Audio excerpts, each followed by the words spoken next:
Now, look, the Bruce Highway in Queensland will receive billions in funding regardless of the federal election outcome after Peter Dutton declared he would match the government's $7.2 billion in funding to finally bring that deadly stretch of road up to modern safety standards. Yet a coalition government would also ban the CFMEU from all future highway projects. James Bolt, is that a fair call? Back the funding but boot the CFMEU at the same time? Yeah, well, the less things the CFMEU are involved with, the better. And look, roads, you can tell it's an election's coming up when politicians pretend to care about regional roads. And look, the Bruce Highway does need to be fixed. It is very important for people. As a libertarian, roads are one of the few things that I'm like, yes, the government does need to really focus on. The issue for me is we're in an inflation crisis and government spending is a huge part of that. And now we're not even in an election campaign and the funding promises, they're already out the door. So I hope it's not just a precursor for 5 months of we're going to spend on this, we're going to spend on that, we're going to spend on this. The other thing for me is when Labor announces this, and what infuriates me about Labor doing this, and they're not the only government that does this, is that they have been in charge for 3 years. The business case for improving the Bruce Highway has been there for every single day of those 3 years. But now that we're in an election campaign, suddenly, Labor, they need to do this. I hope the opposition gets out of the way. If they were serious about it, if they really wanted to help regional Australians, and they not would have only done it 3 years ago, they would at least start it today. That was my exact thoughts. If it was so dangerous and deadly as they keep telling us, why wasn't this done years ago? It should have been fixed years ago. James Ashby, this is happening in your home state. Do you support this funding? Oh, look, I'm not going to congratulate either side for this because it's an obligation of government to look after roads. And this isn't a decaying Bruce Highway over the last 2 years under this government. It's been decaying for decades now under both Labor and the Liberal coalition here. And I hate banging on about this. I only drove back from Brisbane this morning and I did the whole Bruce Highway. It is in very poor shape. When you get north of Gympie, it really deteriorates. We're a country that consumes over 42 million litres of fuel every single day, of which most of that has an excise tax of 55 cents attached to it. 50 cents in excise, 10% then attached to it in GST.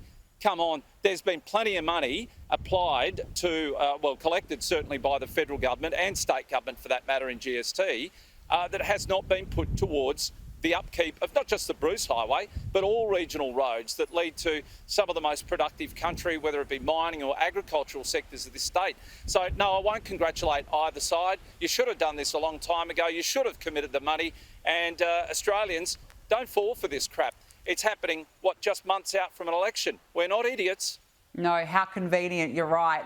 Now, Labor is at it again with its green fantasies. It's putting $50 million towards subsidising electric vehicle loans. Forget this.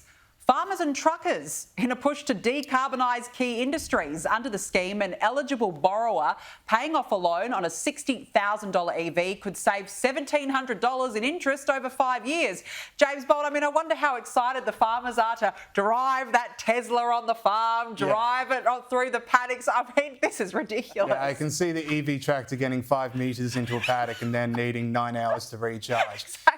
But the issue, no one's going to take this up, and I hope they don't, because here's what a subsidy is. It doesn't decrease the cost of the car. It just decreases the cost one person pays for the car, and the other costs are spread out to everyone. So if you're a farmer and you don't want an EV, bad luck, you're still paying for someone else's EV. What this Labor government does is bring in new regulations on cars that we do want to up their prices, then subsidise or make everyone pay for cars we don't want to lower the prices of cars that no one's buying. With leadership like that, I wonder how we're in an economic crisis. Yeah, exactly. You wonder, right?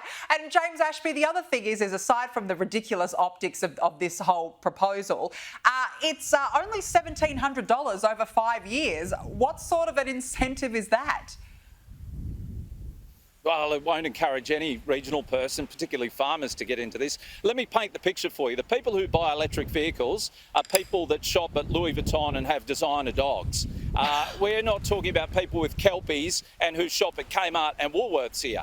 We're talking about the people in the upper echelons. Now, I know in 2017 we lost our car industry here in Australia. We never lost the luxury car tax, I might just add, that was applied to try and keep that industry alive. What I've discovered is they've been collecting for the last 7 years that luxury car tax was supposed to prop up Australian manufacturing, as I say. It's now going to go to propping up Chinese electric vehicle manufacturing. That's who's going to get the subsidy. And it's just, again, a transfer of wealth overseas. Again, I might just point out people in the West have got often single strings of power coming down their streets. If you want to recharge a car or better still, a loader or anything for a farm, you're going to need at least 3-phase to be able to charge it up. And I say you've got Buckleys when you're on a farm. Yeah, and also the fact that we just simply do not have the infrastructure available at all in this country to power any of these trucks for farmers or these EVs. It's just ridiculous. James Ashby, James Bolt, really good to speak with you both. Thank you so much for joining me on the show this evening.